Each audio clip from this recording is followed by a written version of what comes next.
नमस्कार, आप देख रहे हैं जनता टीवी। मैं हूं आपके साथ अमन त्रिपाठी। बुलेटिन का आगाज करेंगे एक बड़ी खबर के साथ। बड़ी खबर, बड़ी जानकारी। पीएम मोदी के आजमगढ़ दौरे को लेकर प्रधानमंत्री मोदी का आजमगढ़ दौरा प्रस्तावित है। ये बड़ी खबर, बड़ी जानकारी आपको बता रहे हैं। प्रधानमंत्री मोदी का आजमगढ़ दौरा प्रस्तावित है। वहीं डिप्टी सीएम केशव प्रसाद मौर्य इस दौरान पीएम मोदी का स्वागत करते नजर आएंगे। विभिन्न परियोजनाओं का लोकार्पण और शिलान्यास पीएम मोदी द्वारा किया जाना है। देश के 14 एयरपोर्ट्स का शुभारंभ पीएम मोदी करेंगे। वहीं रक्षा मंत्री राजनाथ सिंह इस दौरान मौजूद रहेंगे। ज्योतिरादित्य सिंधिया भी इस दौरान मौजूद रहेंगे। अमौसी एयरपोर्ट के टर्मिनल T3 का उद्घाटन भी इस दौरान किया जाना है। ये बड़ी खबर, बड़ी जानकारी आपको बता दें। प्रधानमंत्री मोदी का आजमगढ़ दौरा प्रस्तावित है। इस दौरान देश के 14 एयरपोर्ट्स का शुभारंभ करते पीएम मोदी नजर आएंगे। प्रधानमंत्री मोदी का यह आजमगढ़ दौरा काफी खास रहने वाला है, क्योंकि इस दौरान कई परियोजनाओं की लोकार्पण और शिलान्यास इस दौरान किया जाना है। आपको बता दें, एयरपोर्ट्स की खासियत की अगर बात करें तो जर्मनी के फ्रैंकफर्ट एयरपोर्ट की तर्ज पर निर्माण किया गया है। हर साल 3200 से 800 इंटरनेशनल उड़ानों का संचालन होगा।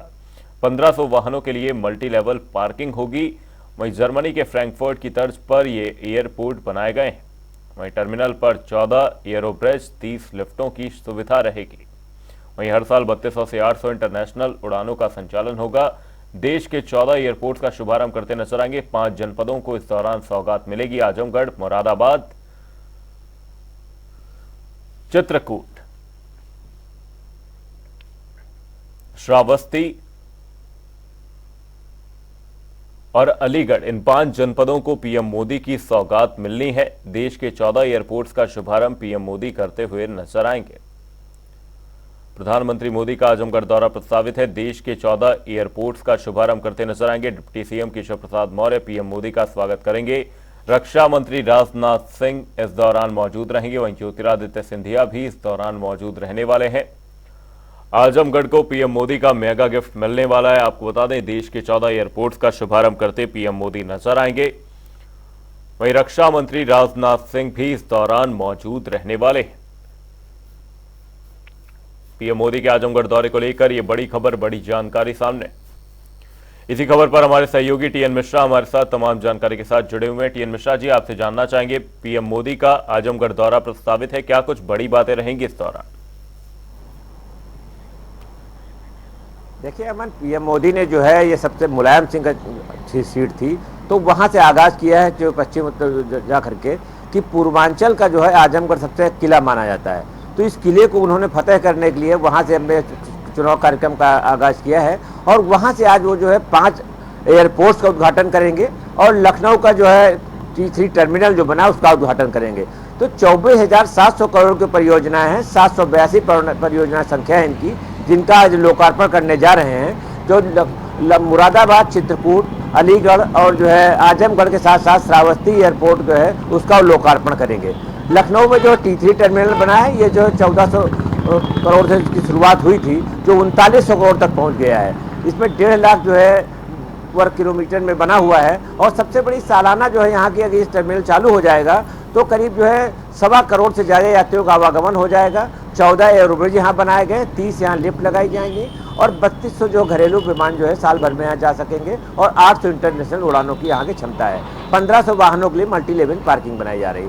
तो ये इतना बड़ा जो है टर्मिनल बनाया गया है कि एक तरह दिल्ली का जो T2 है उसी यहाँ का T3 उस तरह पर बनाया गया है। और T4 का भी आगाज़ किया जा रहा है। कि रक्षा मंत्री का मानना ये है कि आज वो यहाँ मौजूद रहेंगे, ज्योतिरादित्य सिंधिया भी नागरिक उड्डयन मंत्री भी रहेंगे, तो उनके सामने शायद T4 का टर्मिनल का प्रोजेक्ट रखा जाएगा कि 10,400 करोड़ बताया जा रहा है उसकी लागत आएगी। और T4 टर्मिनल का भी जो है ये आगाज़ हो सकता है कि इसके पहले हो जाए।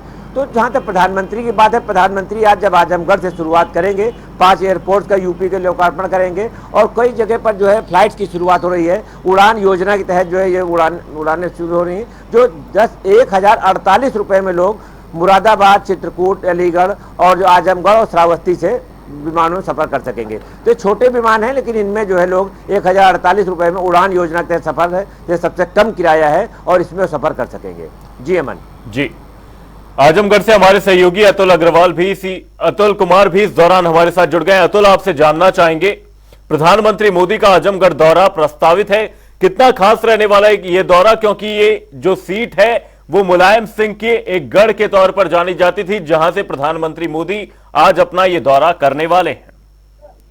जी जी बिल्कुल अविनाश जी, जैसा आपने बताया कि ये मुलायम सिंह का गढ़ कहा जाता है और इसी में कहीं न कहीं सेंध मारने के लिए आज उत्तर प्रदेश का देश के प्रधानमंत्री और उत्तर प्रदेश के सारी कैबिनेट मुख्यमंत्री आजमगढ़ आ रहे हैं। और जिस आजमगढ़ में एक जो एयरपोर्ट बीजेपी ने बनाना चाहा था वो बन के तैयार हो गया है और यूनिवर्सिटी सोहेल यूनिवर्सिटी उसका भी शिलान्यास बीजेपी द्वारा ही किया गया था, वो भी बन के तैयार हो गया। ये दोनों चीजें आजमगढ़ की जनता को आज जो है सुपुर्द किया जाएगा, सौंपा जाएगा और उसके बाद 34,500 करोड़ की नई योजनाओं का शिलान्यास किया जाएगा, जो कि जल्द से जल्द वो भी पूरा हो जाएगा। और कहीं न कहीं आजमगढ़ में समाजवादी पार्टियों का गढ़ कहा जाने वाला इसमें सेंध मारने के लिए बीजेपी ने पूरा ताकत झोंक दिया है और आगामी लोकसभा 24 की चुनाव को देखते हुए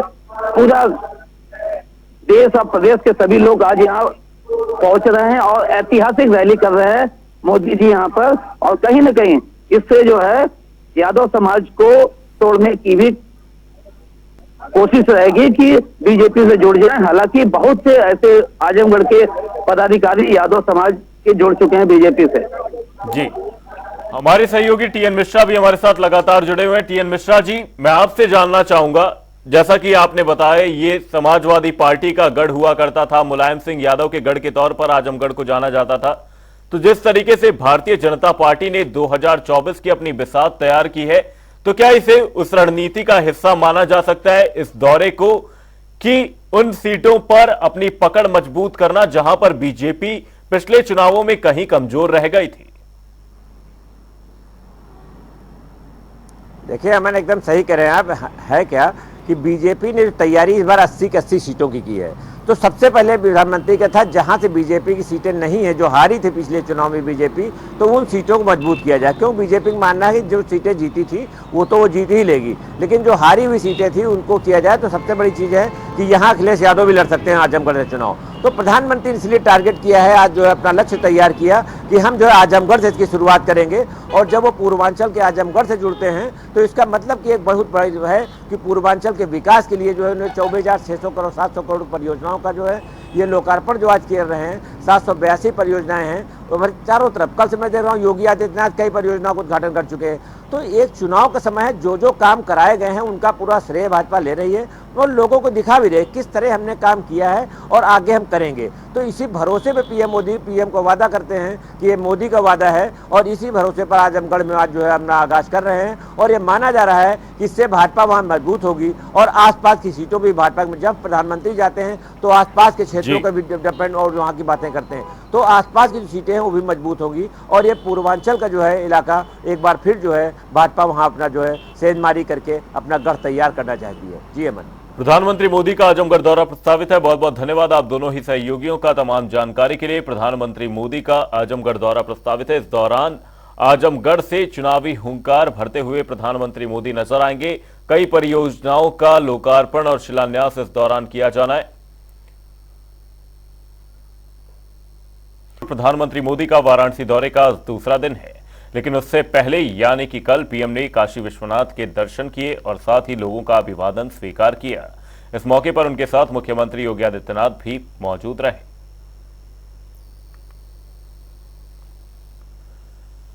ये 3 तस्वीरें, जहां पर पहली तस्वीर में काशी में पीएम मोदी दर्शन करते नजर आए, वहीं दूसरी तस्वीर जहां पर विजयी मुद्रा में प्रधानमंत्री मोदी त्रिशूल हाथ में थामे नजर आए, वहीं तीसरी तस्वीर जहां पर पीएम ने अभिवादन स्वीकार किया, वहीं मंदिर में पूजा पाठ करते नजर आए।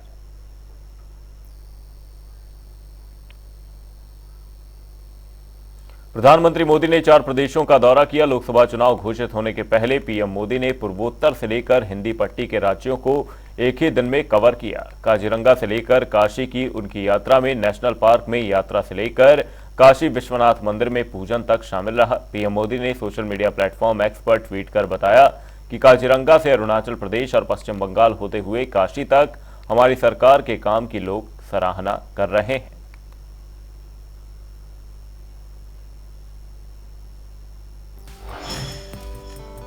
प्रधानमंत्री नरेंद्र मोदी ने ट्वीट करते हुए लिखा, काजीरंगा से अरुणाचल प्रदेश और पश्चिम बंगाल होते हुए काशी तक काशी विश्वनाथ मंदिर में पूजा अर्चना की और भारत की प्रगति के लिए महादेव से आशीर्वाद मांगा। दिन की शुरुआत शांत काजीरंगा राष्ट्रीय उद्यान और हरे भरे चाय बागानों में हुई। सुंदर शहर ईटानगर गया, जहां मेरा बहुत विशेष स्वागत हुआ। जोरहाट में लाचत बोरफुकन की प्रतिमा देखकर मंत्रमुग्ध हो गया और वहां की सार्वजनिक सभा में भी शामिल हुआ। इसके बाद सिलीगुड़ी में रंगारंग कार्यक्रम हुआ। हर जगह हमारी सरकार के काम की लोगों की सराहना जबरदस्त है।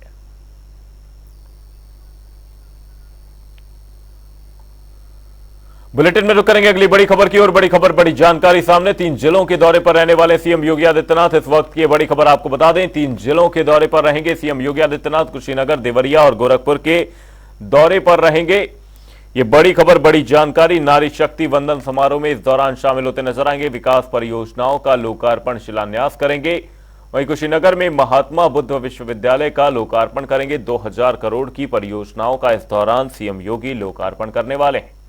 गोरखपुर में भी विकास परियोजनाओं का लोकार्पण किया जाना है। कुशीनगर, देवरिया और गोरखपुर के दौरे पर रहेंगे सीएम योगी आदित्यनाथ। इस वक्त की ये बड़ी खबर, बड़ी जानकारी आपको बता रहे हैं। नारी शक्ति वंदन समारोह में शामिल होंगे।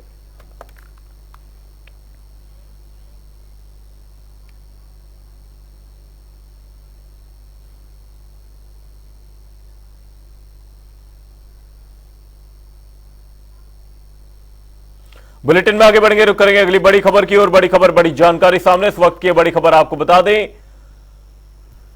इस वक्त की बड़ी खबर, बड़ी जानकारी। एमएलसी प्रत्याशियों के नामांकन का अंतिम दिन कल है। बीजेपी और सपा प्रत्याशियों का नामांकन कराती नजर आएगी। बीजेपी ने प्रत्याशियों के नाम की घोषणा कर दी है। बीजेपी ने सहयोगी दलों को 3 एमएलसी सीटें दी हैं। वहीं बीजेपी प्रत्याशियों के नाम की अगर बात करें, विजय बहादुर पाठक, मोहित बेनीवाल, महेंद्र सिंह, अशोक कटारिया, संतोष सिंह, धर्मेंद्र सिंह, राम तीरथ सिंघल प्रत्याशी बनाए गए हैं।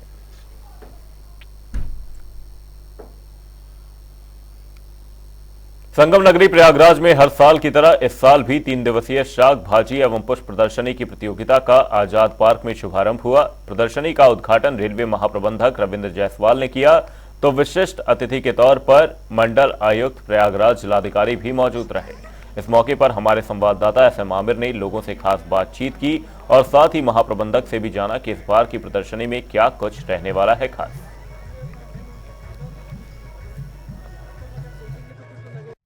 संगम नगरी प्रयागराज में जहां चंद्रशेखर आजाद पार्क में 3 दिवसीय साग सब्जी फल प्रदर्शनी का आयोजन हुआ है। बता दें, चंद्रशेखर आजाद पार्क में जो प्रदर्शनी का आयोजन हुआ, इसमें सब्जी, फल और फूल की ये प्रदर्शनी है, जिसमें शहर की भीड़ उमड़ी है और आप देख सकते हैं इस प्रदर्शनी में लोग पहुंच रहे हैं। सबसे बड़ी चीज है कि यहाँ फूलों से नंदी जी को बनाया गया है, उनकी प्रतिमा, और पूरे नंदी जी यहाँ पर है और बच्चे से लेकर बड़े हर कोई इस प्रदर्शनी का हिस्सा बना है। और भीड़ लगी। दूसरी तरफ हम आपको दिखाएंगे कि यहाँ पर भगवान शिव की शिवलिंग भी बनाई गई है फूलों से। एक अद्भुत नजारा है इस प्रदर्शनी में, जहाँ लोग इस शिवलिंग पर पहुंच रहे हैं और सेल्फी भी ले रहे हैं। और सबसे बड़ी बात है, यूथ भी इस प्रदर्शनी में पहुंचे, उनसे हम बात भी करने की कई लोगों से कोशिश करेंगे। आप लोग यहाँ एग्जीबिशन में आए हैं, कितना ये अद्भुत सी लग रही है, क्या नजारा है? मतलब बहुत अच्छा लग रहा है, मतलब पहली बार हम ऐसा देखे, मुझे बहुत अच्छा लग रहा है। बाकी जो सजावट और फल फूल है, इसके बारे में जानकारी मिल रही है। नहीं, बहुत बढ़िया लग रहा है, बता तो रहे हैं। मतलब पहली बार यहाँ मुझे इतना अच्छा लग रहा है कि इतनी सजावट हम यहाँ पे मतलब कंपनी गार्डन के अंदर पहली बार देख रहे हैं, इतना अच्छा। बाकी व्यवस्था सब बढ़िया है, हर जगह बढ़िया है। जिस तरह बताया कि यहाँ पे व्यवस्थाएं अच्छी है, हम आपको दिखाएंगे। यहाँ पे फूलों के भी स्टॉल लगे हैं और फूलों के स्टॉल पर जो एक भव्य नजारा है, यहाँ पर हर कोई पहुंच रहा है और अलग अलग के विभिन्न प्रकार के ऐसे फूल हैं जो शायद हमने कभी देखे हो और या ना भी देखे हो, वो सारे फूल यहाँ पर मौजूद है इस प्रदर्शनी में। जो कि यहाँ पर भी है वो फूलों की प्रदर्शनी जो आप देख रहे हैं, यहाँ पर हर तरह के फूल लगाए गए हैं इस प्रदर्शनी में। और यहाँ बच्चे से लेकर बड़े हर कोई पहुंच रहे हैं और लोगों में काफी उत्साह है। आप लोग आए इस प्रदर्शनी में, कितना उत्साह है, क्या? सर बहुत अच्छा लग रहा है और इससे जो है इतना सुंदर लग रहा है कि मन प्रफुल्लित हो गया है। तो ये जो फूल है और बाकी चीजें इसके बारे में किस तरह की जानकारी मिल पाई इस तरह? सर इससे जानकारी मिल रही है जो सामान्य खेती करते हैं उससे किसानों के लाभ मिल रहा है कि फूलों की प्रदर्शनी में उनको काफी लाभ मिलेगा। और ये फूल जो प्रदर्शित हो रहे हैं अगर किसान यहाँ से कुछ लेके जाएंगे, बच्चे कुछ सीख के जाएंगे तो अपने सामान्य फसलों की अपेक्षा फूलों की खेती करेंगे जो एक ज्यादा उद्यमकारी और लाभकारी खेती है। कहीं ना कहीं इससे फार्मिंग को बढ़ावा मिलेगा। बढ़ावा मिलेगा। यस तो देखिए और भी लोग हैं, हम उनसे बात करेंगे। यहाँ पर आप लोग आए हैं इस प्रदर्शनी में, किस तरह की प्रदर्शनी में, कितना अच्छा लग रहा है? क्या बहुत अच्छा लग रहा है। तो फल और फूल सब्जी के बारे में हाँ, सब्जी भी, फूल भी बहुत अच्छा लग रहा है। देखिए और लोग भी, आप लोग आए हैं यहाँ पर, जो ये प्रदर्शनी लगाई है कितनी इंफॉर्मेटिव है, क्या कहिएगा? तो बहुत ही खूबसूरत थीम के ऊपर बनाया गया है। मुझे लगता है कि ऐसे आयोजन होते रहने चाहिए और इससे बच्चों को, खास करके जो छोटे बच्चे हैं उनको बहुत कुछ सीखने को मिलता है। जो युवा वर्ग है उनको भी प्रेरणा मिलती है कि हम लोग जब इस तरीके के फूल को देखते हैं तो हमें एक इंस्पिरेशन होता है कि हम कैसे चीजों को देखें, कैसे एंगल से, अलग अलग एंगल से सोचें। और जिस तरीके का समय चल रहा है उसमें ऐसे आयोजन होते रहने चाहिए। हम लोग सब जानते हैं जो फूल, फल और सब्जियां हैं हमारी जिंदगी का एक अभिन्न हिस्सा है। हम अपनी जिंदगी उनके बिना इमेजिन ही नहीं कर सकते। आप इमेजिन करने की कोशिश करिए कि एक दिन हमें फल, फूल और सब्जियों के बिना रहना पड़े तो कैसा लगेगा। फूल जो है, पहले फूलों की बात करते हैं, वो हमारी जिंदगी में रंग भरते हैं, क्या हमारी जिंदगी में खुशहाली लाते हैं, एनवायरनमेंट को क्लीन करते हैं, पोल्यूशन कम करते हैं। इसी तरह जो फल है, फल जो है हम एक सेहतमंद जिंदगी जीने के लिए एक हिस्सा बनते हैं हमारा। ठीक है, जैसे हम लोग कहते हैं कि सीजनल फल खाइए तो आपका हेल्थ हमेशा ठीक रहेगा। फल जो है वो हमारी जिंदगी में ना सिर्फ ईयर्स को ऐड करते हैं बल्कि जो ईयर्स में क्वालिटी भी ऐड करते हैं। इसी तरह सब्जियां हैं, अब तो ये पूरी दुनिया ने मान लिया कि जो वेजिटेरियनिज्म है वो एक जीने का सही तरीका है। ठीक है, तो सब्जियां हमारी सेहत के लिए, हमारा जो रोजमर्रा की जिंदगी है और हमारा खाने पीने का जो पूरे, जिसको हम लोग कहते हैं कि प्रोटीन्स और सारे कार्बोहाइड्रेट्स सब ऐड करती हैं उसमें, ताकि हम एक स्वस्थ जिंदगी जी सकें। और तीनों मिलके एक एनवायरनमेंट को ग्रीन एनवायरनमेंट प्रदान करते हैं और पोल्यूशन कम करते हैं। इसलिए मेरी सबसे यही अपील है कि वो जितना फल, फूल और सब्जियों के ऊपर अपनी लाइफ को डिपेंडेंट करेंगे उतना ही उनकी जिंदगी अच्छी रहेगी और उतनी जिंदगी उनकी अच्छी कटेगी। ये प्रकृति की जो देन है हमारे लिए अनमोल है और इसे हमें अपने जीवन में संजो के रखना है और इससे कहीं ना कहीं फार्मिंग को भी बढ़ावा मिलेगा। जनता टीवी के लिए सैयद मोहम्मद आमिर, प्रयागराज। बुलेटिन में रुक करेंगे एक बड़ी खबर की और बड़ी खबर, बड़ी जानकारी सामने। इस वक्त की बड़ी खबर आपको बता दें, एमएलसी प्रत्याशियों के नामांकन का अंतिम दिन कल है। बीजेपी और सपा कराएगी प्रत्याशियों का नामांकन। ये बड़ी खबर, बड़ी जानकारी सामने। बीजेपी ने प्रत्याशियों के नाम की घोषणा कर दी है। बीजेपी ने सहयोगी दलों को 3 एमएलसी सीटें दी हैं। साथ ही बीजेपी प्रत्याशियों के नाम अगर उनकी बात करें, विजय बहादुर पाठक, मोहित बेनीवाल, महेंद्र सिंह, अशोक कटारिया, संतोष सिंह, धर्मेंद्र सिंह, रामतीरथ सिंघल प्रत्याशी बनाए गए हैं। इसी खबर पर हमारे सहयोगी अनूप कुमार सिंह हमारे साथ तमाम जानकारी के साथ जुड़े हुए हैं। अनूप, आपसे जानना चाहूंगा, एमएलसी प्रत्याशियों के नामांकन का अंतिम दिन कल है। इसी बीच भारतीय जनता पार्टी ने एक स्मार्ट मूव दिखाया है। 3 सीटें अपने सहयोगी दलों को दी हैं। आगामी चुनाव के मद्देनजर ये किस तरीके का पैंतरा देखा जा रहा है भारतीय जनता पार्टी द्वारा कि जो अपने सहयोगी दल हैं उन्हें भी पूरी तरीके से खुश रहने की एक कोशिश, एक पहल की गई है? बिल्कुल सही कहा जा सकता है। भारतीय जनता पार्टी बहुमत के अगर अनुसार देखें तो 10 सीटों पर भारतीय जनता पार्टी अपने प्रत्याशियों को उतार सकती है। एक एमएलसी चुनने के लिए 29 विधायक की जरूरत पड़ेगी। भारतीय जनता एनडीए के पास 288 विधायक हैं। वहीं समाजवादी पार्टी की बात करें, समाजवादी पार्टी ने भी 3 प्रत्याशियों की पहले ही घोषणा कर दी है। अब कल नामांकन का आखिरी दिन है। निश्चित रूप से भारतीय जनता पार्टी की बात करें या फिर समाजवादी पार्टी की बात करें, दोनों ही दलों के प्रत्याशी कल विधानसभा में अपना नामांकन करेंगे। समाजवादी पार्टी ने पहले ही गुड्डू जमाली, नरेश उत्तम और बलराम यादव को। बीजेपी और सपा नामांकन कराती नजर आएगी। बहुत बहुत धन्यवाद अनूप तमाम जानकारी के लिए। बुलेटिन में फिलहाल के लिए सिर्फ इतना ही, कहीं जाएगा नहीं। जनता टीवी पर खबरों का सिलसिला रहेगा जारी। तब तक के लिए नमस्कार।